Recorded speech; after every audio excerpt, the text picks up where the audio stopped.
हमर कविताक शीर्षक अछि नव आकाशक खोज। तऽ सुनी, जँ ई आकाश हमरा सबसँ छीन लेल जाय तऽ की हेतै? हम एकटा नव आकाश ताकि लेब।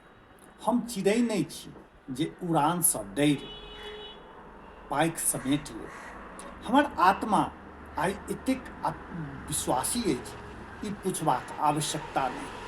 एकटा नव शुरुआत, हाँ, एकटा नव शुरुआत निश्चित अछि। हम स्वीकार करैत छी, एखन हम आवाज विहीन छी, मुदा मौन कखनो पराजय नहि होइत अछि। जँ एहि सागरके हम समाप्त कऽ देब तऽ की हेतै?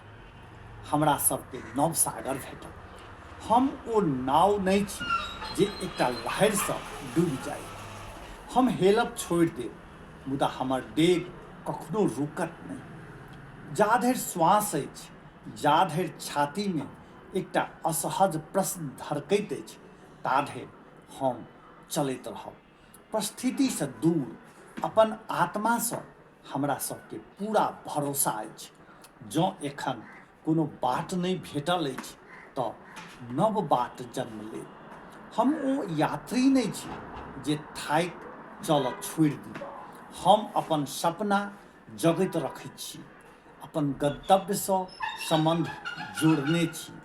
हम अपन स्वभावक नशामे धुत छी, आ हरेक हार हमर जीतक संकल्प और मजगूत करैत अछि।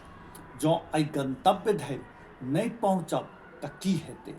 नव नव स्थान हमरा सभक प्रतीक्षा कऽ रहल अछि।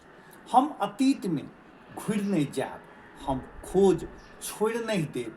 हम चिड़ै नहि छी, हम उड़ान हमर स्वभाव अछि, छोड़ब हमर भाषा नहीं।